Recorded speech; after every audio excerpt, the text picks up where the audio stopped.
Welcome to another Figure Week, Hard Surface Week, Organic Week.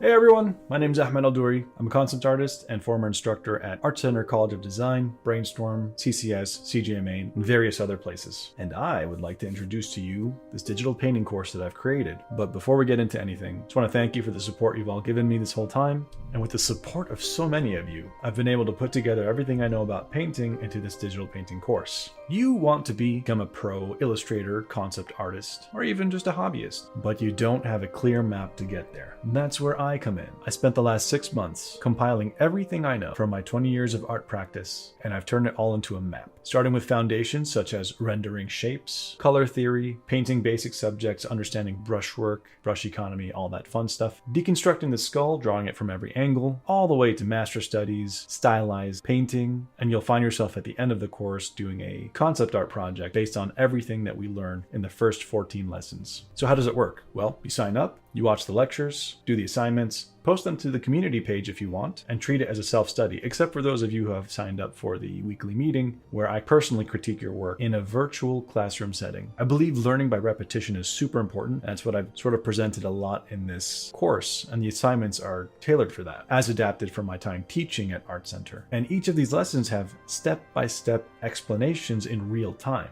If you've ever seen my videos, you know exactly how I teach. And this course is intended to be a substitute for a college level course, but you don't have to pay the $4,000 or $5,000 per class, racking up maybe $200K in debt. With my custom design course, you'd be paying a fraction of that. And of course, I also have payment plan options if you don't want to pay for the whole thing at once. Thank you for watching this, and I'll see you soon.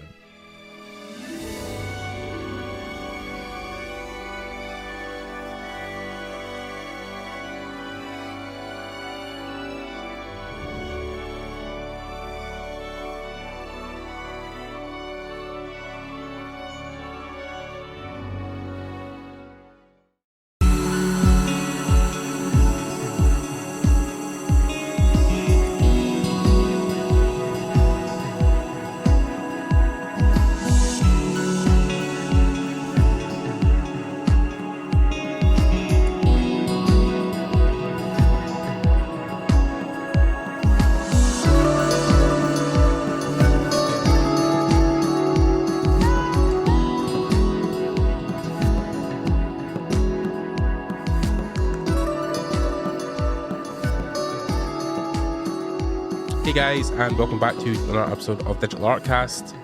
Thank you for joining me once again. I hope, as always, wherever you are in the world, you're staying safe and being creative. And I hope these podcasts, these episodes are going some way towards helping with that calmness, with that creativeness, and inspiration also. Like most episodes, I always try to source the best people I can for these talks. And you know, I've had feedback in the Discord recently. If you guys aren't part of that, make sure you check down below in the description. You can join our community of over 200 artists at the moment, where we do feedback sessions and we're starting to do challenges. But yeah, there is also a part where you can suggest guests. And one of the most requested so far in the last 6 months has been the person I have on just now. So yes, I am listening to you guys, definitely, and wanting to get the best for you. So yeah, today we're talking to an illustrator, concept designer, and all-round just fucking awesome person, Mr. Steven Zapata. Hey Steven, how are you doing? Hey Gordon, thank you so much for having me. Yeah, you're welcome, man. You're welcome.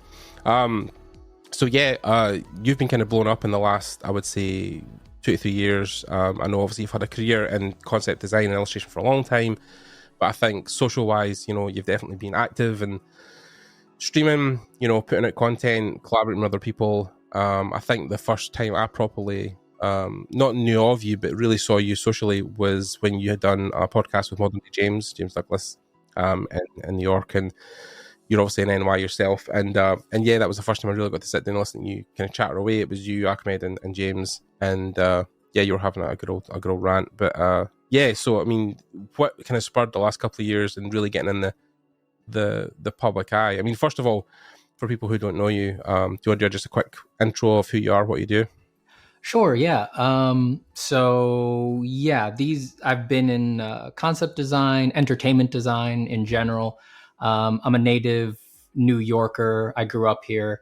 I went to Los Angeles to go to Art Center College of Design after high school. So I started over there when I was 19. So that's back in 2009.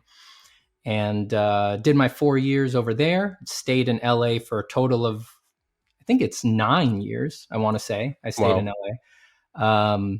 Doing a bunch of stuff out there, especially a longer stint in studio, 3-ish, a little bit more than 3 years, working in theme parks out there in LA. Moved back to New York and started doing freelance when I was in New York, including all sorts of stuff, advertising, print, tabletop games, during that time I did a long stint on Elder Scrolls Online for over a year doing concept with them. Nice. So yeah, that's sort of been the trajectory or that's like the really bottled version of me. Condensed, yeah. But the social stuff really started coming up. I'd say, I really started getting interested in that right after Elder Scrolls, right after I got off Elder Scrolls. So that would have been 2019-ish, if I remember correct. And that came from, at that point, I had sort of tried a lot of the stuff that I had been interested in when I went into the industries. So, I'd hit a lot of milestones. I'd found a way to make my living off of art. I'd done both freelance and studio life. And I had tried a bunch of niches, right? So I had done short and long stints on all sorts of stuff. And I had done a little bit of video game work very early on, like my first jobs ever. Like my first freelance thing was some freelance for a Russian MMO called All Odds, which I'm not sure. I think that's how you pronounce it. All Odds RPG, something like that. Yeah. But I'm not sure if that's still running or if they're still around, but right. I had done so for them, I had done some game work early on, but then I did like everything else. And then Elder Scrolls was like my return to games, which was really, when I went into the industries, that's really what I wanted to do. I was like, I want to be a games artist. But so after I got off, I was like, man, I've tried a bit of everything. And when I like looked at myself, honestly, I was like, I'm a bit dissatisfied for complicated reasons, right? As it goes with art, there's a lot going on with us. Yep.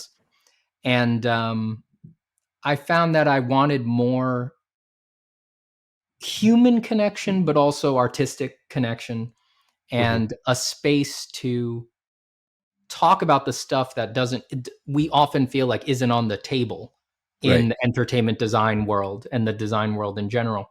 Okay. So I launched a YouTube channel at that point, not to show tutorials or things like that, but to basically just have like the kinds of conversations I would have with my friends behind closed doors, and talk about all of the complicated stuff that comes up in art, like feeling confused, feeling dissatisfied, feeling jealous, envious, not understanding yourself, being angry at yourself, not being able to spend as much time as you want on the thing that you love the most, things like that. And that was a reaction to everything that I'd gone through. And I'm sort of still living the expansion out from that, but that's where that all came from. Yeah, it's for me, I think, again, like we were talking about this before we started recording, about 6 years podcasting now, it feels like I've had this where most artists I know are almost low-level philosophers, right? They have this understanding of life and things in it that most people don't. I remember I was watching an episode of Sabrina when they relaunched it, the Netflix series. There's a part where they're at a funeral and they're talking about the people. I think it's Zelda. She says one of the things where she's like, "Do people ever really understand the complexity and shortness of life?" And then the guy standing next to him says, "Maybe the artist." And it's one thing that stuck with me for a long time, is that I think art sees life in different terms. And I think when you become an artist and then you clash into that industry part of it, that's the thing you're always fighting with, right? Is the doing it for money, the business end of it, being a sellout, you know. And I think a lot of guys now we both know Ahmed very well, and you know, I think he definitely has become disillusioned with the whole industry, like yourself, and the fact that he's sold his soul for so many years doing stuff, and has spent so many years now trying to re-find himself. Is that kind of something you've done when you moved back to New York? Yeah. I mean, well, when I first moved back to New York, so this would have been 2016. When I first moved back to New York, my first priority was, at that point, I'd never been able to support myself off freelance. So when I first moved to New York, and this is a phase a lot of us go through, I was like, all right, next step, let's see if I can do it just freelance, just not being anybody's permanent direct employee. So that was really where I put my energies in the beginning when I moved to New York. But quickly, it became more about that, of figuring myself out. I was also, well, you know, what you said about artists being low-level philosophers, it's like, I think that our lifestyle inclines us to that almost automatically, right? Yeah. Because we, by nature of our job, we're often alone, solitary. Even if we work at a studio, once someone gives you the assignment, you've got to sit there for 8 hours making it. Yeah. And what that amounts to practically for a lot of us is that you're sitting there with your own thoughts for 8 hours. Unless you fill your head with audiobooks, podcasts, things like that. But even if you do that, you're still consuming more books, more podcasts, more media than the average person. About life, about experiences. Yeah. So it's almost, from my experience with my peers and my friends, it's almost impossible to not have that affect you, just because of the practical makings of the lifestyle. Yeah. And you wind up, well, depending on how you measure it, you're either overthinking it or thinking deeply about what's going on with you, what you're going through, where you want to go. That's why almost all artists seem to go through some phase where they're very caught up with like self-help or fitness or psychology. We almost all go through a phase where we're handling our health, we're handling our mental health, we're reading all these books, finding all the best people for that stuff. Yeah, I think it's just because we have more time than most people to consume that stuff. I remember when I worked back in studio in LA, the Artist Alley, we were the only people who, it was totally cultural norm in the office that we just had headphones on and had YouTube wide open on a 30-inch monitor right next to our heads all day, every day. Sorry, my chair clicked. I hope that didn't blow out the audio. It's fine. But no one else could do that. You couldn't just advertise to the whole office that you were listening to YouTube all day and just having the video playing. But in Artist Alley, it was totally a norm. Nobody would bother you. They were just like, well, you know, they need to make the art. Don't interrupt them while they make the art, and it helps them get in the zone or flow. So the norms are just a bit different for us, I think, a lot of the times. And it just creates a huge space to retrospect and to look at your life. And hopefully produce useful and good philosophies, though not every time. I think it's also why so many people I know struggle with you know, mental health in general in this industry. And I mean, one part of it is just the industry in general, just throwing you in like a meat grinder and hoping you come out the other end still alive. But the other part is that, you know, you're so creative for so long. You know, I remember talking about I think it was Da Vinci at the time, who talked about, you know, like he was maybe only actively painting for maybe an hour or two a day. You know, like a lot of other times he was writing, he was journaling, he was researching. But we have this output now that is like, if you go to a studio job, for instance, you know, you work 5 days a week, you're going to have to be active 40, 50 hours a week doing stuff. I mean, maybe paint 30 hours of that, but still that every week, every month, every year, like, I don't think we were really built to be that creative for such a prolonged time. And it really starts to wear on you, because at one point the engine just runs out and you're like, I've nothing left. You know what I mean? Yeah. There was times in studio where I'm not the coolest guy. So if this sounds like a really uncool thing to do, I admit to it. I'm really not the coolest guy. But they, after a certain point, they trusted me, right? So they gave me a bit of a leash. They gave me a bit of slack. I could sort of do stuff. So Yeah. there was a long period there where, because I believe what you just said, I was like, well, I'm not going to. I'm sure you've had this experience before. I don't know if in an art job or something, but Right. my least favorite thing is pretending to be busy. It makes me insane. And I've had art jobs, a problem what I'm thinking of is at an advertising studio, but where I did my task in an hour, but I need to be there all day. So then I'm just like sitting there looking at my computer, literally just turning layers on and off in Photoshop so that it looks like I'm working. And that to me that's when I'm the least happy in my life. I feel like leaping out of my skin when I do that. That's not fun for me. Of course. I enjoy creating. I enjoy being productive. Yeah. So back at this old studio, we were having times like that. And because I had some leash, I was like, I'm not going to put up with this. So I would purposefully just screw off for the whole first half of the day. I would go, I wouldn't not show up to work, but I would I convinced the company to give me a VR headset. So I would go for the first 4 hours of the day. I would go up to this black box that they had upstairs on the second floor, and I would just paint in VR for 4 hours, totally not doing my job. And then I would let it all compress. And then for the last 3 to 4 hours of the day, I'd come back down to my desk and I'd do everything that I needed to do in 8 hours in a 4-hour rush, Right. Like I said, that doesn't sound cool. I'm not the coolest guy. No. But yeah, I get it. Yeah. I think it's a reaction to that. It's a reaction to the fact that you can't be at your max for 8 hours a day. That's an unsustainable thing. And it's unrealistic to expect from people. Yeah. I mean, one of the things I noticed people talking about in the industry right now that's really gaining traction is the 4-day work week, because people are starting to realize that 5 days, we're working from the Ford Motors group, back in the day when, Ford had this 5-day work week, 9 to 5, and then that's how schools were then formed, because then they were based off that and kids would go to school for 9 to 5. And so, because they were training factory workers, that was the whole point of it. So, now that we are in an industry where you're being creative, it's why do we need to be there Monday to Friday? Why can't we have a 3-day work week or a 4-day work week, and a 3-day weekend? It makes more sense, because then those are the days, especially the weekend when you're off, where you gain inspiration. You go hiking, you spend time with friends, you go and experience life, you read a book, you fill your head with new information. That's almost like a push and pull relationship your entire life, is that you have to balance the media you consume versus the media you create. And I think the studios are just, archaic like that in a sense. I'm sure you agree. Yeah, I mean, screw it. For me, it's like 3-day work week, 2-day work week. I'm pretty far out there. I'm as bohemian as it gets on this stuff. Yeah, same. I don't these arbitrary systems that we all happen to have woken up and found ourselves in. They're nice and all, and they definitely do have benefits, but I'm not saying get rid of all of them, right? I'm not an anarchist.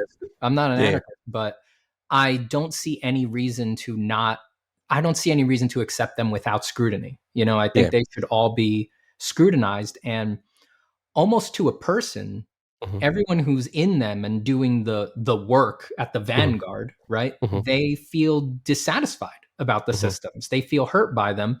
And the only people who feel really good about the systems are the people who really engage with them the least. The power brokers, the people who run everything, the rent seekers, they're the ones who like all of this stuff. And the people who are actually doing the work tend not to. Yeah, of course. Yeah, as far as I would say, reassess everything. 1-day work week, 2-day work week, totally just flexible schedule. Yeah. I'm living that now, at the point that I'm in at my life right now. I have moved away from the industries. I'm doing mostly teaching now, which I prefer greatly. Right. Again, like I said, because I came to this discovery that I really needed more human and artistic connection. And I find that the teaching is really the best gateway I have found to that. Oh yeah, 100%. But the other thing about that is that I'm really on my own time now. Mhm. I make my own schedule. I only do the things that I want to do. Yep. I have removed a lot of bad incentives from my life. There's more work to be done there, but Mhm. I really relish every little bad incentive that I've been able to take off of the board. And I mean, I vastly prefer this life. Yeah. It's amazing how once you've removed the like driving pressure of Mhm. the systems, the fact that I'm choosing everything that I'm doing and that I do feel free to like I could just take today off just on a lark, really, Yeah. right? Like whenever I want. Um because I feel that's true in my guts, Mhm. it makes me feel so relaxed that I can just do a shit ton of work, it turns out, Yeah. which is not something to go for, I would say. It's like it's No, not no. yeah, you don't do that to like just take on more work, but I do find it almost comical that it's like I can do a lot of work, be very productive, be Mhm. very creative, but also like I also have the energy to be better about having a social life, Yep. to indulge other interests, to Yep. do even my chores, like do the dishes and take care of my dog and do all of these other things. Like I Take just care of feel you like, as well and your health. I mean, yeah, it's yeah. great. It's Yeah. great. It's just it feels much more sustainable to Mhm. me. It feels much more like the solid grounds for a life that I can, yeah, feel is sustainable day Yeah. to day instead of feeling 100%. like I'm on some sort of treadmill or something like that. Yeah, it was always talk about this. An interesting kind of haiku moment I had when again James Douglas, Modern James. I remember when I initially started talking to him about what he was doing, and the two things that stuck in my head about James I think is great about him is the one was when I asked him what he was kind of aiming for, I was like, "Oh, do you want to work in this studio or this studio?" It was like, "I don't know, man. I kind of want to just do my own thing. I want to work on my own stuff and I want to do my own projects." And I was thinking, how is that? How is that a goal? How is that sustainable? But me being younger, naive, thinking like, if you're not working for Blizzard or Riot, like what are you doing with your life? Right. But also once I said to him, why do you draw the things you draw? He says, I just think back to you like 15-year-old me, man, and think what would make him happy, and then that's just what I aim for. And it's like if we could all be that pure, the industry I think would be so much better. And it's hard to be like that because the industry does get in your head that, like I say, is like, oh, you need to work it right. You need to work it, but you need to go to art center. If you don't go to art center, you're not even going to make it in the industry. Never mind, like getting a studio or Nomon or whatever. Mhm. And I think now online schools with the stuff you're doing, with the stuff Ahmed's doing, that's shifting. That whole industry, that brick and mortar sense is going away. The fact that you've got to be in studios now, especially with COVID and now remote working, it feels like almost revolution, not in just like our industry, but the world. That how it's just shifting paradigms. I don't know for better or worse, but Right. but like, how do you feel about the way systems are now built in with, especially students, right? Because you deal with students all day, so are half of them all like, I want to work at Blizzard, I want to work at Riot, I want to work in LA. Have you got to disillusion them with that, or are you happy to encourage it? No, well, I certainly try not to disillusion, right? No Mm-hmm. matter how disillusioned I am, right? Like I think there's a sort of like, I don't feel ashamed of my cynicism, right? It's Right. like, I personally feel, and people can judge me about this or whatever, but I Mm-hmm. personally feel I've earned my cynicism, right? Of Like course. I've been there. I did it. Like, Yeah. I'm not, I have life experience to base my cynicism. And by cynicism, I just mean my opinion that like, it's not for me and it's not all it's cracked up to be. Right. Yeah. So I don't, I don't worry about, I feel secure in how I feel about stuff. Right. Mm-hmm. But I'm not interested in projecting that cynicism on a young person or a Right. student, right? Mm-hmm. I totally see how those things can be separate, right? Because every Yeah. artist is different. But that said, what I do and what I have found is that I try to, with a student, I try to find out what type of artist they are, Mm-hmm. because these days there's a few different like archetypes that people are sort of funneling into. So Mm-hmm. the big ones for me, when it comes to anyone who wants anything to do with entertainment, concept Mm-hmm. art, video games, whatever, Yeah. there's two types. So the first one is the person who really just wants to draw and paint. That's Mm-hmm. actually all they care about. They just want to get really good at drawing. And it just so happens that this job and this industry are the only bucket for that they have found in culture, right? Maybe they know about fine art, but for their temperament or something, fine art seems crazy or something like that. Or they've talked to their parents about it, and the idea of an industry, a commercial industry, is much more palatable to their parents than the fine art industry is. So either way, what they have at their core is just they want to draw and paint. And this is the bucket they've found. If I can get this job, I get to draw and paint for the rest of my life. There's that kind of student. And then there's the other one who is product focused. It's less that they love drawing and painting. They must have some inclination towards art making, right? But they would, what they really love is video games or movies or something like that. Right? So you can almost figure out who you are, where like, for me, I don't feel confused. If you summoned a genie and the genie was like, Steven, you get to pick. You can either never draw again or never play a video game again. I wouldn't have to think. I'd be like, I'll never play a video game again. Absolutely. Without a doubt. It wouldn't even hurt my feelings. Right? Like it wouldn't really be a big deal. And I like games. I like games a lot, right? But I just know in my heart, like, I'll just do a different hobby. Like, it doesn't matter. Right. And then, but a lot of other people are going to go, shit, you know? And a lot of people are going to say, take the drawing. Like, I don't know if I could do something with it. It hurts most of the time. I love games, you know? So you can almost run that test with yourself to find out maybe what, you know, it's a spectrum, but you can kind of find out what side you land on. So once you have a feeling of that, I think that can actually guide a lot of your choices, because for the genre / product focused artist, the one who really loves video games, for them, I would say you should basically be willing to do anything to work on a video game. 100%. Yeah, you should basically... This is verbatim what I've just told a student the other night. Exactly the same thing. Yeah, 100%. Yep.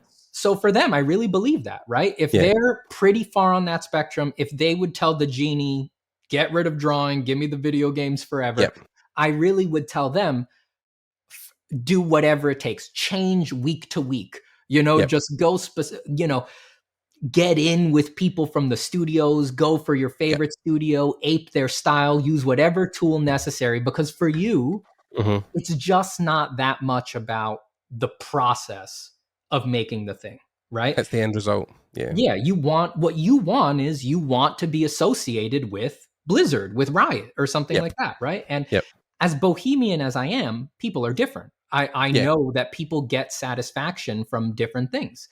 And if that's the satisfaction that is on the table for a human being, I want them to have it. I want them to have it and to be happy about it. On the other hand, a student who finds that process really is the answer, right?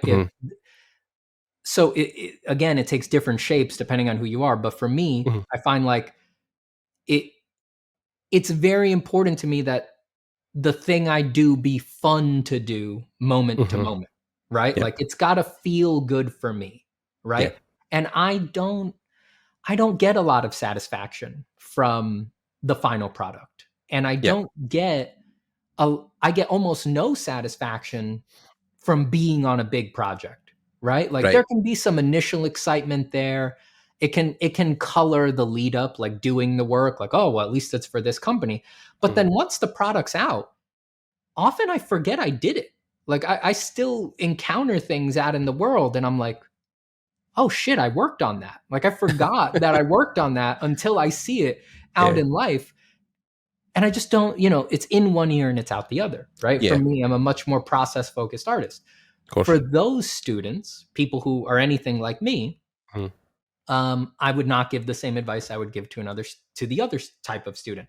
I would tell them, and I think this might be the harder path to go down, but you need to carefully prune things out of your life, mainly the bad incentives that will pull you away from the things you feel you need for your artistic spirit or the satisfaction that you need to get out of art.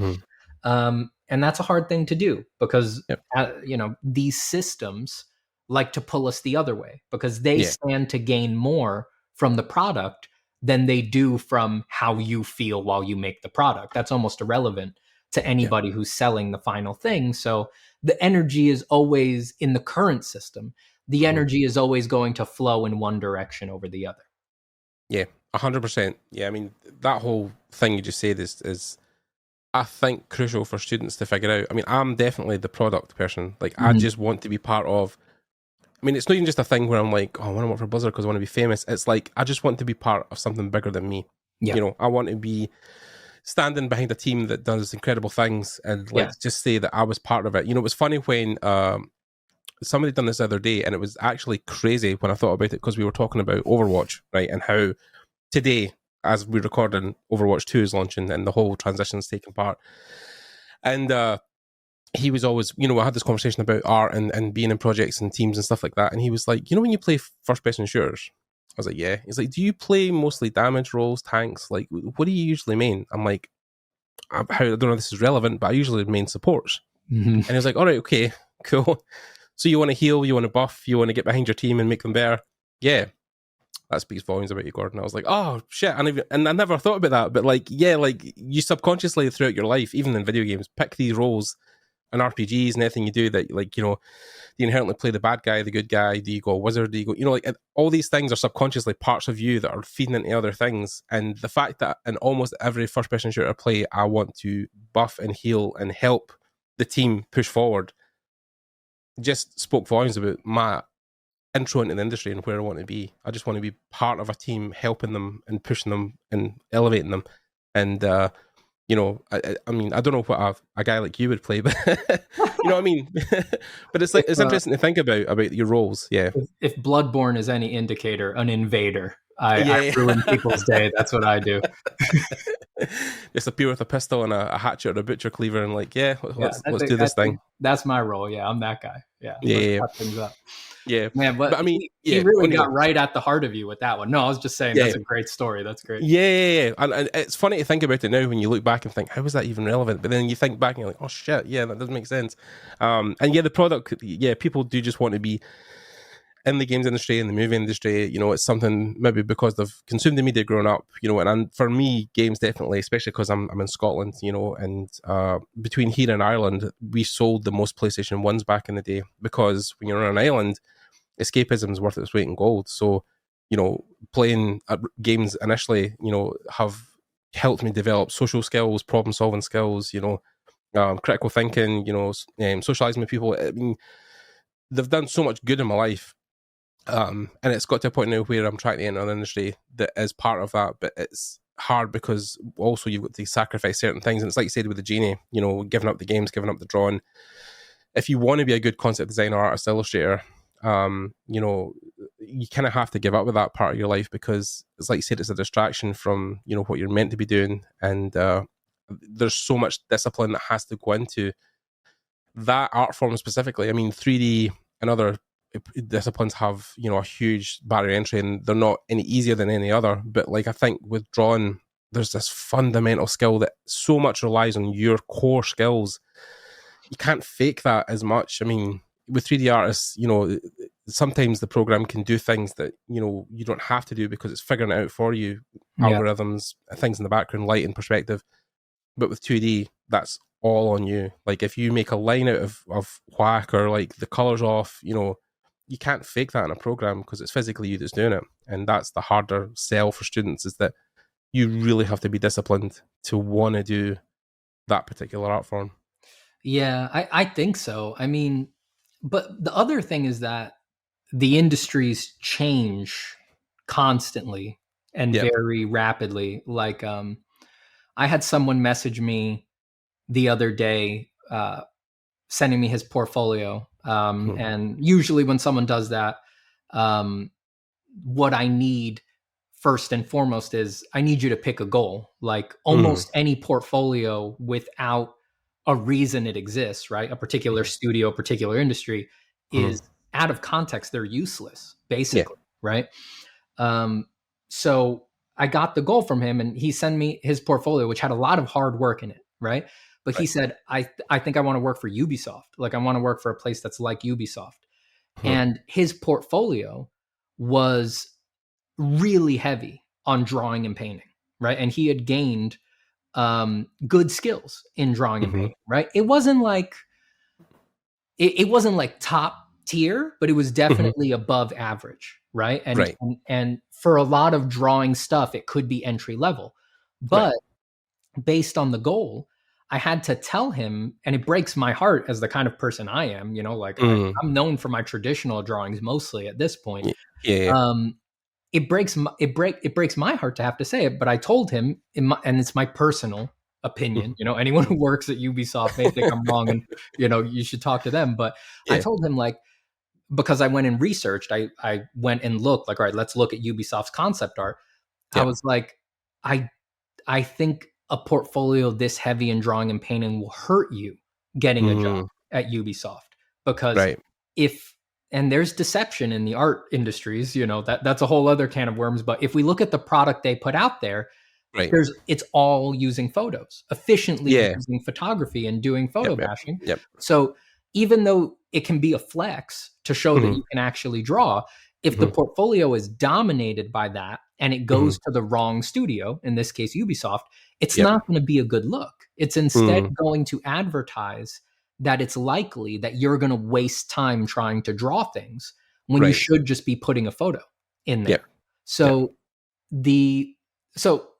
like I was saying, the industries change constantly. So students sometimes come to me thinking that I'm going to be like hook, line, and sinker to say drawing is everything, because that's all I put out there in public, right? Of course. Whether it's digital, whether it's drawing on paper, I don't use any photos. I just draw from my head raw, right?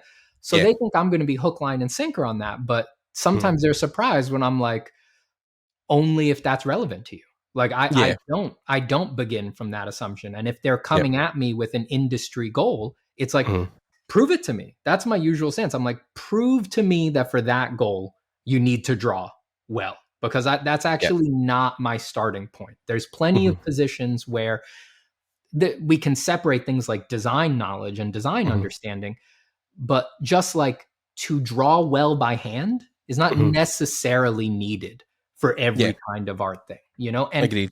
And if it is, it might only be up to a certain level. You don't need to draw like Carl Kapinski for every damn job. You know? Unless you're doing book covers or stuff for Warhammer, or you know, like you want to go and get those illustrations. I mean, like people who like have the goal, I want to work for Magic the Gathering, right? Cool. You need to be a savant at like drawing and painting. Like that's just a given.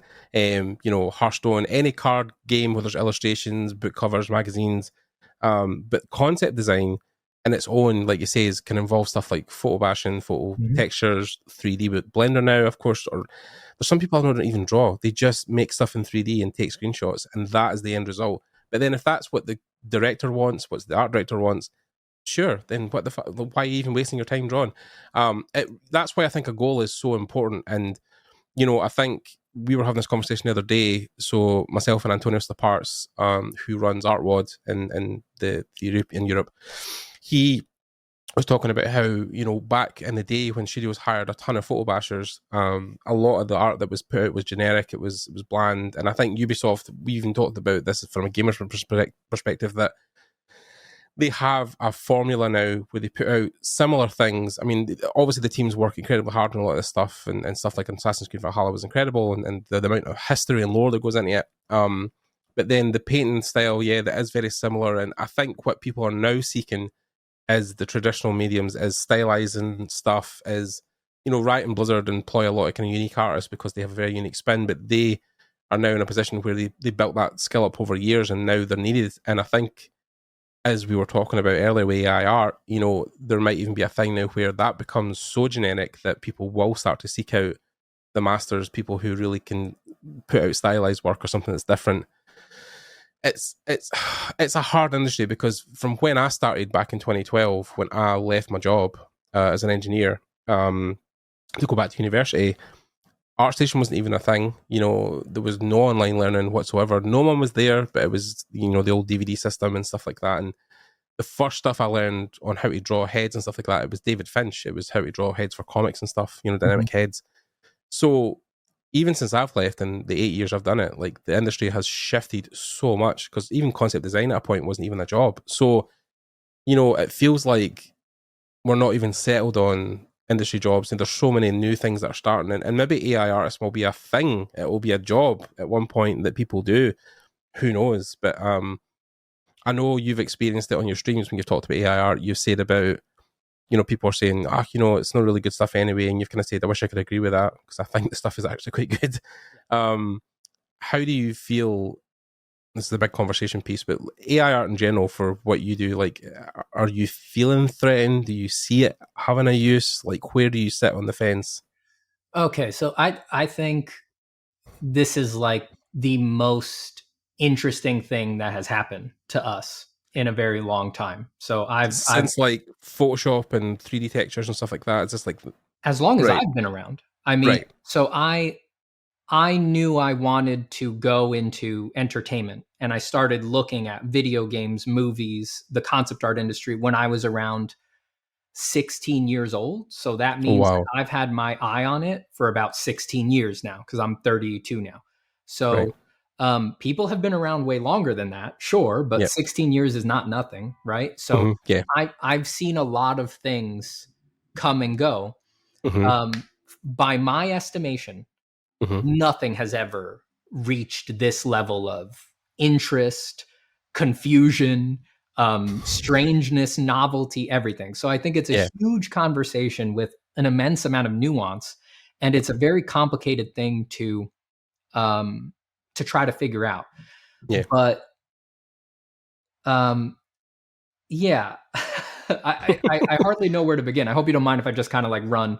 No. Just you do your thing. I'll just sit and listen. Yeah. Yeah. Okay. So first off, and as we've alluded to before, this is a pretty contentious subject at this point, which makes sense because we're all so confused, right? And a lot of people's livelihoods and things like that are tied up with it. But to start off with, just to reference what you asked me, like, do I feel threatened, right? So I personally do not feel threatened, but that's interesting. That's interesting on its own, I think, because okay, I don't feel threatened because I started moving away from the industries back in 2018. Like I said, 2018-ish, right? Now, mind you, I already thought it was a good idea to move away from the industries in 2018 when I had barely heard of AI, right? Like I'd heard of like Dream, what was it? Dream by Wumbo, the one that made everything look like dogs. Not Wumbo, Deep Dream, Google's Deep Dream. Right, yeah. I think that had been around. So, you know, we had gotten some very like LSD dog pictures that looked like other environments and things like that. But that was about it. And even then I was interested because I've always been a sci-fi fan, right? But but lesser issues, right? Issues that I had with downward pressure on rates, the rapid change in the market, globalization and competition, issues like that, which by comparison are much smaller, I had already been like, you know what? I think I need to expand a little bit. And I had started already putting my energy into people, into human beings, and into making connections with other people rather than staring into the face of this abstraction that is the industry. So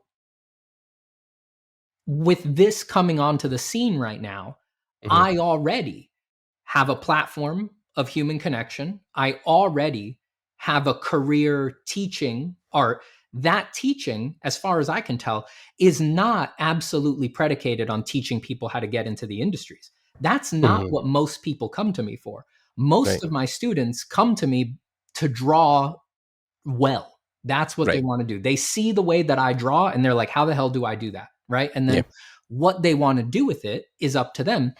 And I would actually say not even most of my students and my community specifically want an art job. So my teaching is not predicated completely on being an industry funnel, right? It's about drawing at its core. And now, very recently, for the first time, financially, I'm making as much money doing that as I did in the industries. So So I'm not, what I'm trying to say is my bets are hedged very well at this Right. point, right? So Yeah. if AI becomes a huge thing, I get to keep teaching people how to draw on paper and making Of a good course. living off of it. Yep. Things are going well with that. So Yeah. that's interesting because, like I'm saying, I don't really feel that personally threatened, but Mhm. I am way angrier than most people about it. So I think that should say something about the nature of the landscape and things like that. Now, when I say angry about AI, I want to explain that because I'm not angry at any individual person, right? And no artists. Let me say that. Maybe there Right, are okay. some people I'm angry at, but no artists. I know how artists are.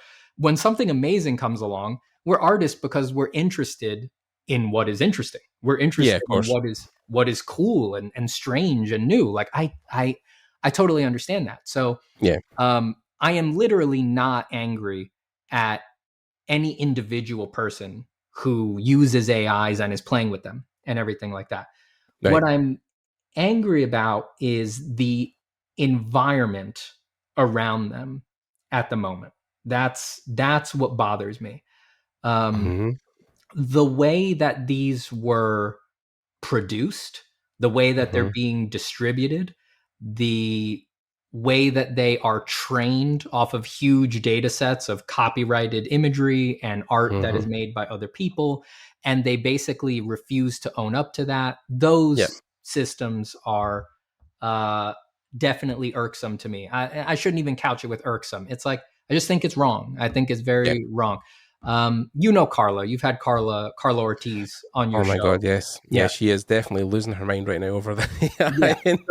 So I would say that I'm in Carla's boat at the moment. Yeah. And I Have you heard about the UK law that she was talking about the other day? Have you seen that post? which one? Say again. There's a UK law right now that would mean that these AI generation image things could take copyrighted images from anybody, and there's no law against it. In fact, there's a law going in place that they can do that and not be punished. Yeah, I think that's yeah, I think that's bullshit. patent insanity. I think that Yeah. that's crazy, and I think that should be resisted. Yep. I personally think the AIs should have been launched as with data sets made of Creative Commons Mhm. imagery, public domain imagery, and opt-in imagery provided by artists who consented to be Yeah. in the training set. I think that it's up to the artists, but I think that they should be open to compensating the artists who course. opted in to have it trained.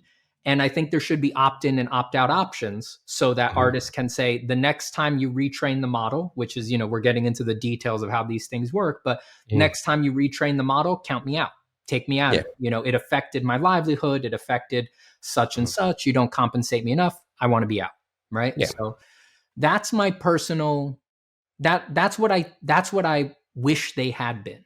And I think that if you had asked any of us, let's say 6 years ago, let's rewind the clock 6 years. If you had asked, now mind you, back then, a lot of people would have said, this is actually impossible. AIs can never get that good, right? We learned that they have gotten pretty good. So let's pretend no one would think it was impossible, right? Let's pretend everyone you ask would understand it's possible for them to surprise us with how good they are. And then say, which model do you think is a good idea? The one that I just described, where it's Creative Commons imagery, public domain imagery, opt-in, opt-out, or trawl 5 billion images from the internet, including people's private data, and train it on that without telling anybody that you're doing it, and then just release the model into the wild for anyone to do whatever they want with. I think 99.999% of people would have picked the same model. And then if you offered the second model, the one we're living in, everyone would have looked at it and been like, don't fucking do that. Don't let them do that. I think if you run the mental experiment of going back in time, I think it's hard to imagine the crazy person who would be like, let's do the second model. Let's just completely steal everything on the internet and screw over everybody and things like that. So I think that that argument from time is very compelling. And I think that a lot of what I'm going to describe as a sort of like a momentum or inertia, like just everybody feeling like, well, here it is, and we've been screwed before, so what are we going to do? Like that sort of bovine acquiescence to the matter of fact nature of the timeline is really born of the fact that they surprised us, that they didn't ask, that they weren't vetted, that there was no oversight, that there was really they don't care. They don't care. That's the problem. We're all sort of doing the mental gymnastics to justify it just because they already damn did it, right? So I personally am not inclined to just accept that so quickly, right? And I think that the acceptance of it is crucial to them, like with the EU law that you just brought up. Like they are depending on artists being ignorant about this, being uncaring about this, or being accepting of this. They are depending on that so that it will be easy for them to change the laws. The people who have everything to gain from this are, of course, depending on that. They're going to need it. Now, the copyright laws on their own are a hairy thing because they change from place to place, right? Something that's going to be legal in one place is going to be illegal in another, and there's going to be weird overlaps that overlap differently across time as well. You know, things are gonna flex and change. So the litigation side of it is extremely worrying to me because you know, once you bring something into the courtroom, it's chaos, right? I mean, if you have any exposure to legal systems, it's like once you sort of, if you're not naive, right? If you, for example, know anyone who has been to prison, or you know, my father was deported, for example, so I've had some encounters with the legal system. Even if you know anyone who's been through a divorce, you know that once you get into court, it's actually chaos. You never know what's going to happen, and it's the commonplace, mundane experience of human beings that when they step into court, they're like, it's obvious I'm going to win. I did nothing wrong. And then they come out and they're like, holy shit, I'm going to prison. Like the case didn't go my way. That's not actually interesting. That's boring. That happens all the time. So I personally am very worried about the litigative angle because I can easily imagine the organized company, or artists are not organized. I can easily imagine the organized company with bottomless pockets defeating a loose conglomeration of artists in court and putting us in a situation where it's like, it may be legal, but that doesn't mean it's just. There's tons of stuff like that in society. So I'm very dubious about the litigation side of it. I'm very worried about how that could go for us. Lots of things have gone poorly for us on those fronts. And I don't know what it's going to take there, but I do think some amount of teasing these incentive structures and these systems out as a discourse between artists, I think some amount of that is going to be very important, right? Because people just don't have it on their radar as a thing, as an important thing. I've already, just from my animalistic screaming so far on my streams about these things, I have already woken up some people who felt neutral about it, and suddenly they're like, oh my God, what is going on? It's like it really snuck up on them. So I do feel the discussion is worth it if it's even cluing in a few people into its gravity. It's not the most comfortable discussion. It sucks that it gets tied up with art, which is very associated with people's feelings of self-worth and identity. But I think it's a super important discussion to have. And I haven't even mentioned the industries yet. I'm just talking about the weird problems around the systems, the way they're making them, the way they're distributing them, and the incentive structures of the companies that are making them. I think all of this stuff is extremely troubling. It's a deep conversation. There's a lot to go through. And like you said, we could spend a whole hour and a half just talking about AI. I've almost tried to get a panel together, but people are so heated right now. I feel it would explode into just chaos.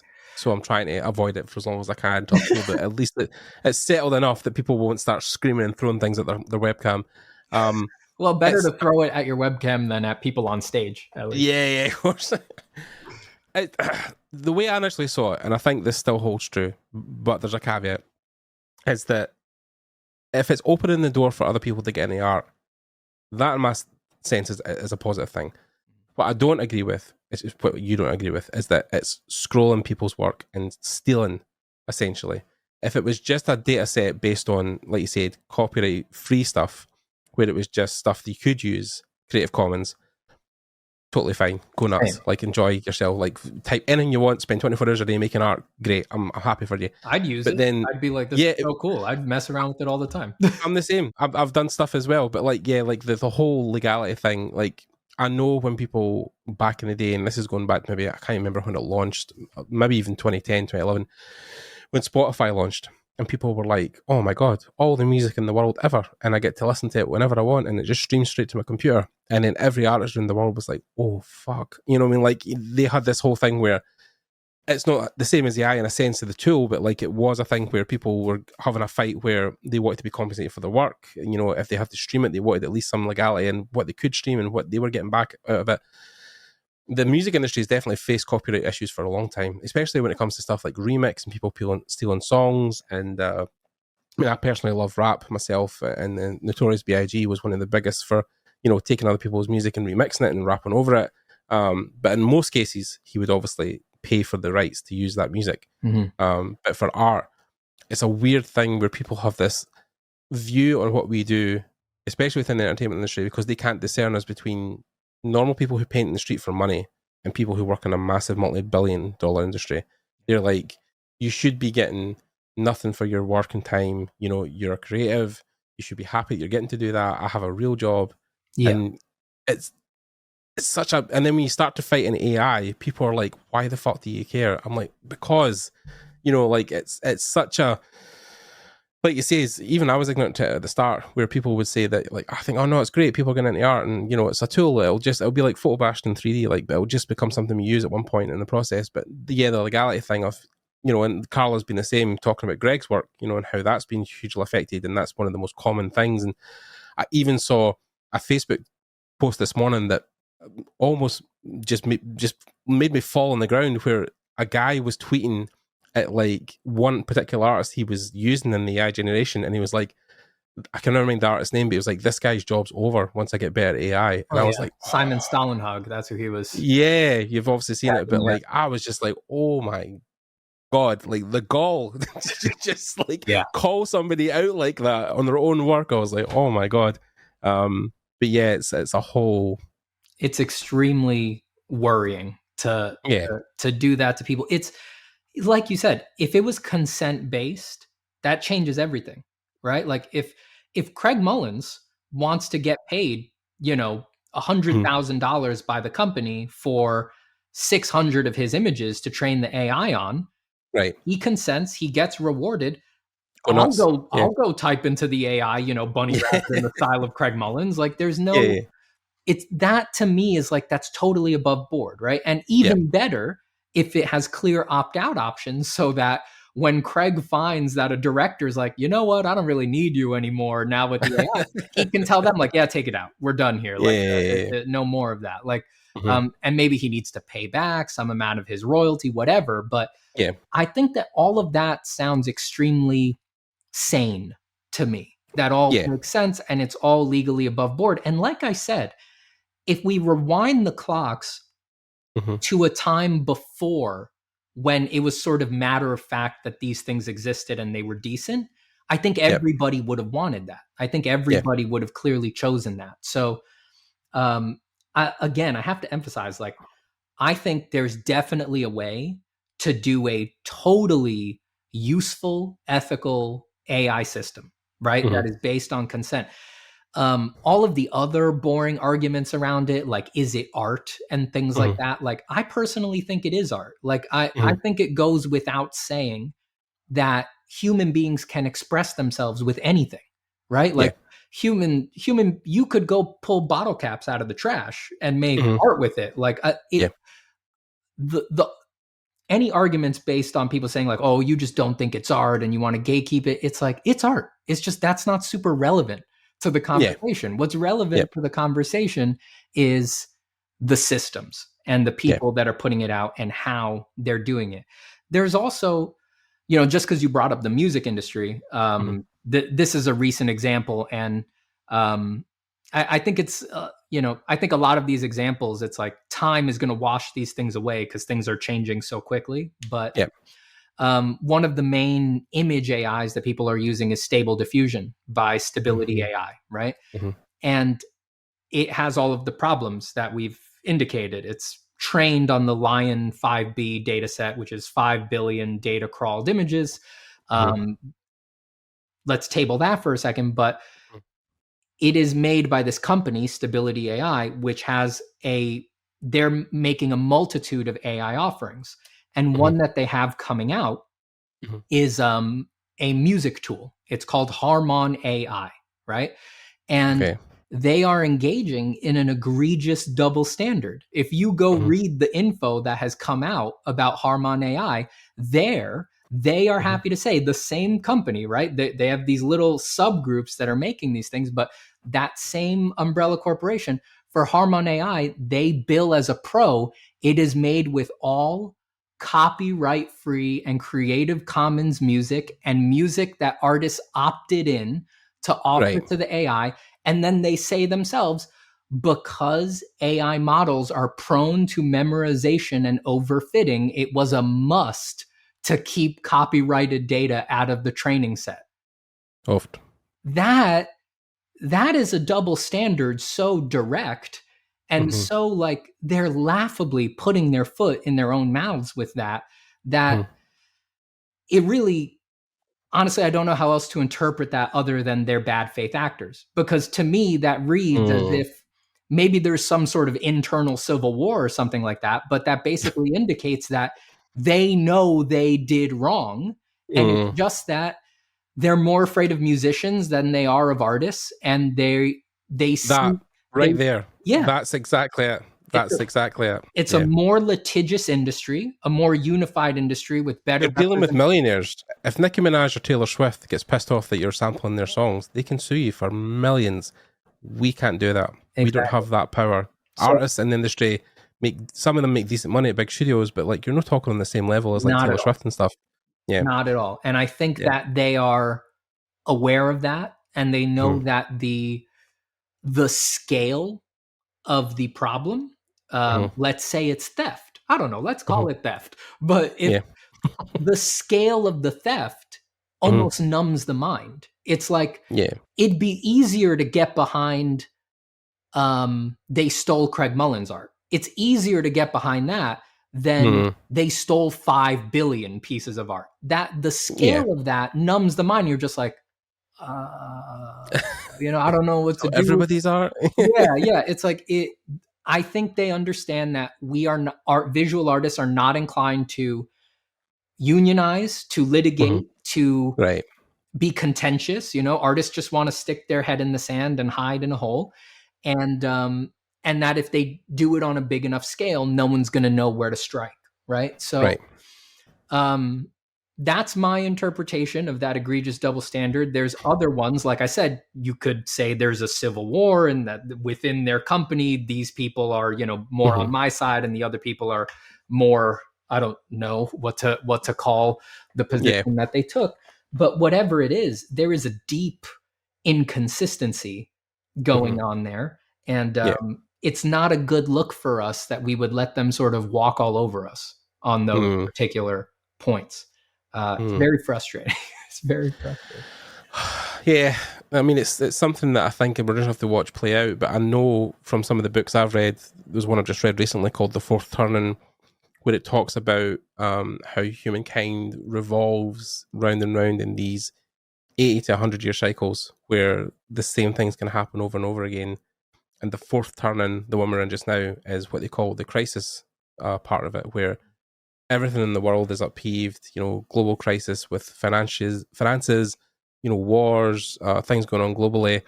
And that is supposed to culminate in around 2028, 2029, because the fourth turn started in 2008 with the financial crisis, so the global financial crisis. And they last about 20 years. So they reckon by 2028, 29, 30, the world will go back to what they call the first turning, which is the age of prosperity, where there's money for everybody, there's jobs, there's loads of things going on that people... Yeah, so it's and the thing they talked about as well is with the next turning is that AI would play an integral part. It would almost decimate something like 30% of the global job market, where most jobs would be taken up by AI. And that could be, we might see an evolution in the driving mechanic where long-haul drivers, taxi drivers and stuff like that are replaced with self-driving cars. And then within our entertainment industry, some aspects of the art would be handled with AI. And it's hard to determine and predict what that would be, what parts of it would be taken over. But then looking at the last 2 years, concept design and blue sky stuff is definitely, I think, on that list. And I think the more niche you can go with your career and also the more slightly technical, then you can safeguard some of that. Like we were talking about earlier with your brother and user interface, like that seems like one of those jobs that would still be needed, would still be around, would still be one of the things that people are really looking for, because everything needs UI, not just, the games, TV, movies, everything. So yeah, there's definitely a way to kind of safeguard that, but it's difficult because I know why people also are scared in the fact that they've spent 10, 15 years getting good at what they do, and now to think that they have to now again shift, it's unnerving. Yeah. Yeah. Well, on that particular point, let me just muse on that a bit, that turning, right? Of like, you did this for 10, 15 years and it sucks to have to shift, because the usual reaction to that, and it's weird to say usual about an argument that's only a few months old at this point, but having engaged in these arguments to the annoyance of just about everybody that I've met, there is the common rejoinder of like, well, just that's what it is to be in these industries, like just adapt, right? Like just get with it. And that often comes bundled with a lot of the other, for me personally, boring arguments of like, it's just another tool. It's like, I must vehemently disagree. It is not another tool, but I can come back to that. But the sort of punkish like reaction that people have of just like, well, yeah, you learned it for 15 years, but, sucks to be you. Like, bad luck of the draw on the really, it's not like you didn't get thoughtful about it. And it's not like anyone becomes an artist easily. It's incredibly hard to become an artist. So it's like, if you were going to be thoughtful about what you chose to do, art is one of the things that demands the most thoughtfulness from you. And almost day to day being like, is there still a good goddamn reason to do this? Like, to sit down and do it again.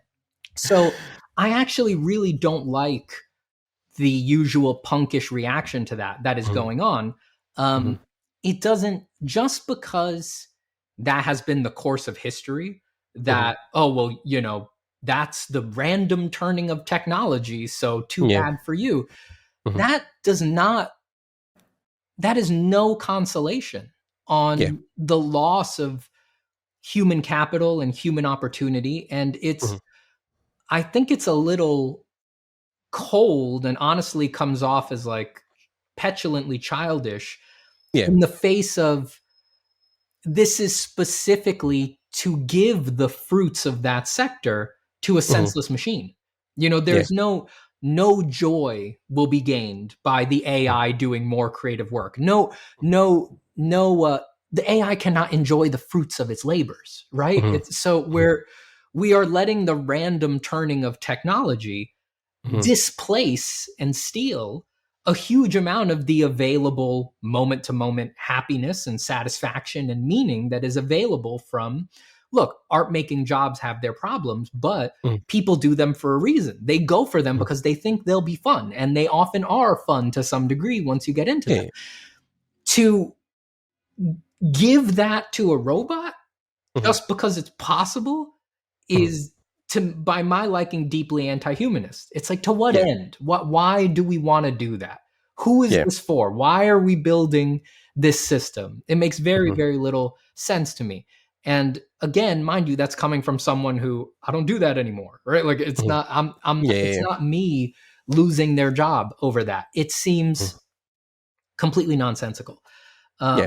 And I'm really not jiving with the arguments that are like, well, the American auto worker, the same thing happened to them, like tough bricks. It's like, you're just going to brush off, like, I mean, towns were decimated by that automation. We are still feeling the effects on our economy of the fact Well, that most Detroit as well, factories yeah. went out. Like, yeah. It had huge detrimental effects that we are still working out. It changed our politics. It changed our overall energy, the way that we perceive our country. Mhm. It is not a small, dismissive thing to ignore that those were islands of order in a sea of chaos that we just wholesale clicked off, right? And then Yeah. those families triggered the opioid crises, and they couldn't afford. It produces all of these other problems, Yeah. right? It's like the chaos theory where like the butterfly flaps its wings in Tokyo and then in New York there's a rainstorm. Like it's the thing where there's this overlapping effect that happens, cascades the domino effect that when one plant, we had it here in Scotland in a place called Motherwell where my dad was born.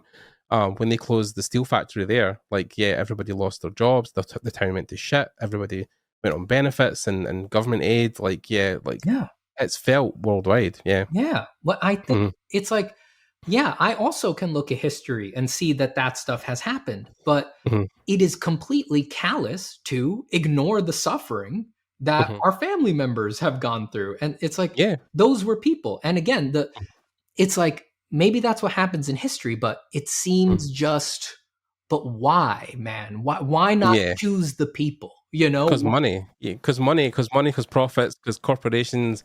If anything over the last 20 years, and we've seen the way capitalism's ruled your country, especially like in ours. I mean, the UK is definitely part of it, but yeah, like people will always put profits over people every single time, and it's almost like archaic in the way of thinking. But if you go back to look at like how our evolution has went through history and civilizations, is that a couple of hundred years ago, people like you and I would have been relatively poor, living in squabbles, where people who were rich lords, majesties, royalty, would have everything, almost an overabundance. And you look at the world now where, people, especially with the energy crisis we're having in the UK, people are really struggling to pay their bills. They're really struggling to feed their kids. Where we now have, because of COVID, we have 25 new billionaires in the country. And like, that distribution of wealth is seen globally now, especially in the US, like where you guys have like Bezos, who's out, taking rockets to space. Well, a lot of his factory workers, 1,500 of them died in that facility because they couldn't go home during the hurricane. You know what I mean? Like, not to get political or like really deep into like the world, but you're talking about, why would people pick that? And I'm like, I can see why people would pick it and why a company, especially like if you can hire one AI machine versus 15 concept artists, it's going to win every time. You know what I mean? So, indeed, the trick is that just like the banality of knowing that's what happens, I don't think justifies just accepting it outright every time. Of course. It happens because we all know we're being ill-served by that system. So it seems a bad idea to just accept it. And even the way you put it, it's like, yes, they're going to choose money every time, but the they is companies. Is these things that don't actually exist. In the US, we've tried our best to make them people. There's laws that say companies are people, but in reality, they don't exist. They're not real things, right? There's someone who, the CEO and the stockholders who will benefit from what it does. It's never the people choosing to lose their jobs and to have nothing to do and just to be hurled into the chaos of not having any structure in their lives and things like that. So I just, oh God, it's not something to just accept lightly. I don't think. No, especially, like I said, when it is coming on the back of a ill-conceived and weird system that we don't understand and that is doing some pretty fucked up things to trigger this. God, it's so deep. And if I could just go back to the it's another tool argument, right? Because this one for me in our industry, because we're these kinds of nerds, right? Especially if you're in the digital art world, it's the most low-hanging fruit argument. So I just want to quickly look at it. Yeah. I'm not a Luddite, right? Like I happen to be known for my traditional art online now, right? That's what my pencil drawings are, most of what's on my YouTube and why people come to me. But I have a digital art commercial career. And just to, again, explain I started making digital art in MS Paint when I was like 6 or 7. I did my first 3D renders at 10 in Bryce 3D. I've been using Photoshop since I was 13. I did my first Maya animations of an ATST falling from a cargo ship when I was 14 or 15. I've always used new cameras, the new editing softwares. I sculpt in VR. I stream art on YouTube, for God's sake.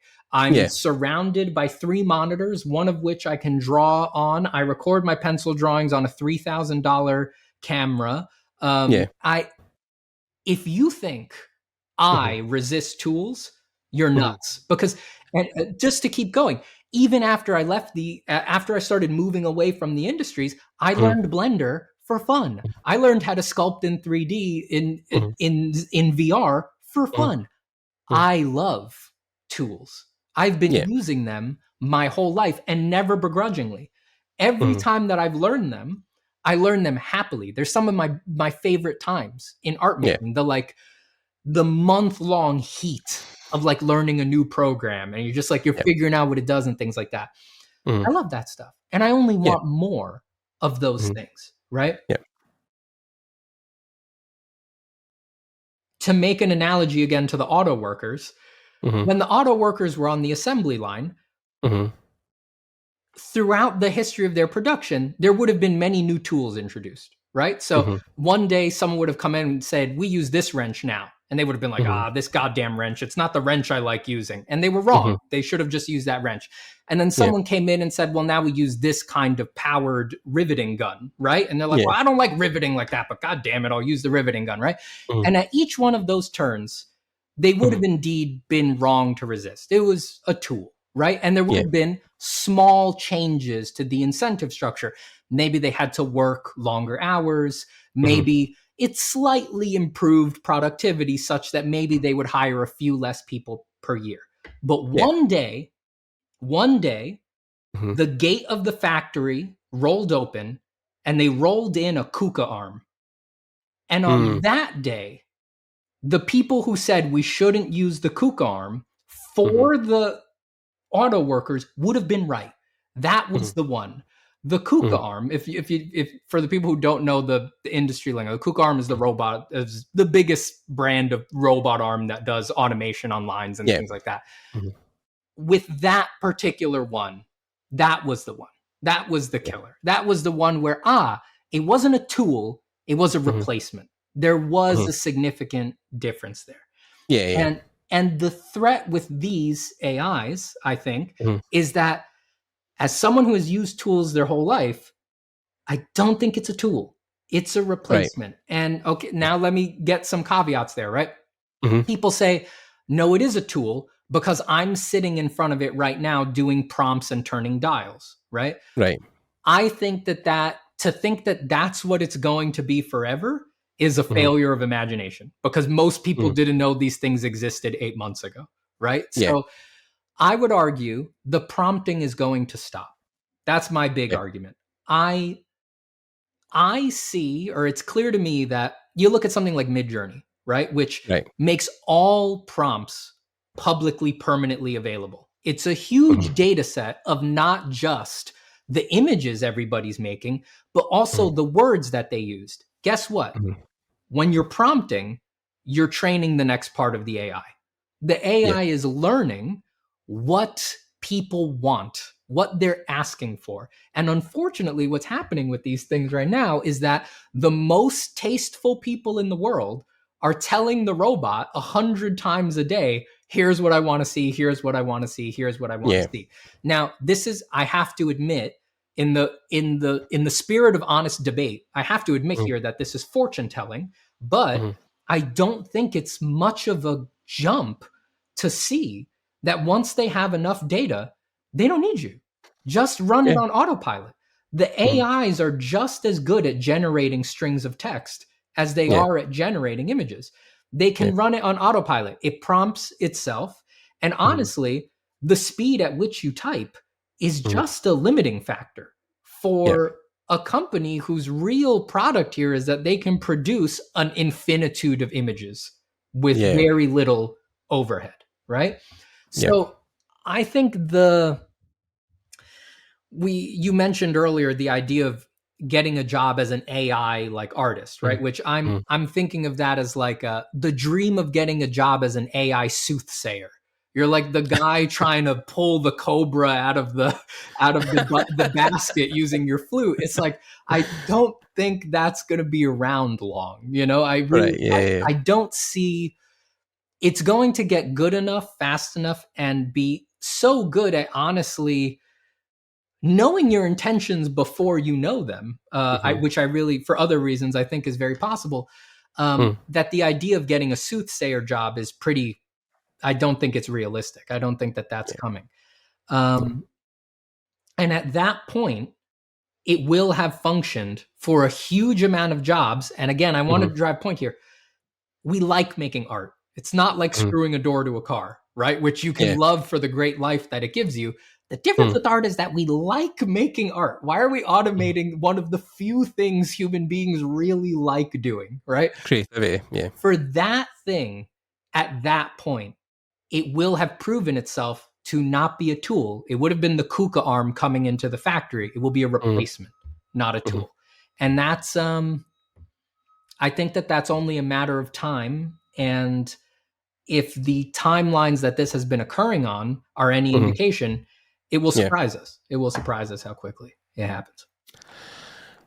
I mean, a lot to unpack there, but a lot. I think with Midjourney, what I'm seeing is beta testers. I'm seeing people who are testing a software that eventually people will commercialize and then sell to studios at a profit. Yeah. The one thing I noticed in Midjourney the other day is they have this new remaster mode where once you have upscaled or had the variation you want at the picture, it has an option now where you can remaster it.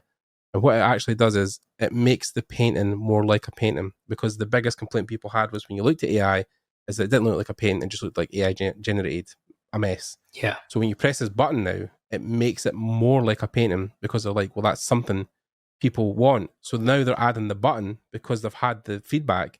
So yeah, like another year, 2 years, it might become, Google might sell it as a commercial product to studios and be like, type in anything you want, or they'd have maybe predetermined like sci-fi buildings, whatever. Yeah. And as you press the button, it gives you the result or many results based on the data set. And I think that's probably closer to where it's going to go, where you'll beta test this tool. The people, the thousands of people in Midjourney Discord just now are beta testing that, and then eventually it'll be whoever comes to the market quickest with that data set. I think so. I think it's pretty, if you take off your rose-colored glasses about it, there's not a lot of great outcomes to the fact that they are collecting the prompts and what people want and people's preferences by the millions, right? There's not a lot of good outcomes there. Even the idea that people have of like, oh, well, at least someone will always need to pick which is the best option it generates. It's like, bud, every time you prompt stable, it gives you 4 to 12 options, depending what model you're using. And then it's not like they don't know which one you're picking. They show you 12 and then you're telling it hundreds of times a day, that's the best one. That's the best one. That's the best one. It's all training data all the way down, and they are doing the classic big data stuff that we've seen go wrong with Facebook, Instagram, Twitter, everything. They're doing that with the prompts, which is your preference, any changes that you make, you modifying the prompt when it gives you an unsatisfactory result, right? The feedback that people are giving it.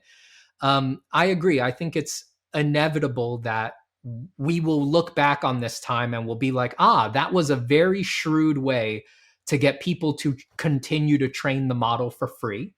And then once it's up to snuff, I think that they will sell it. I want to point out, now again, any particular company or anything like that, knowing how these things go in history, people won't even know these names in 6 months because 800 other companies will have come up. Another one will be the major one. But to date this conversation and mention Stable Diffusion, which I'm bringing that one up because Stable Diffusion is currently open source, right? So people say, well, they can't take it away from us. It's open source. I just want to point out, one, Stability is a for-profit company.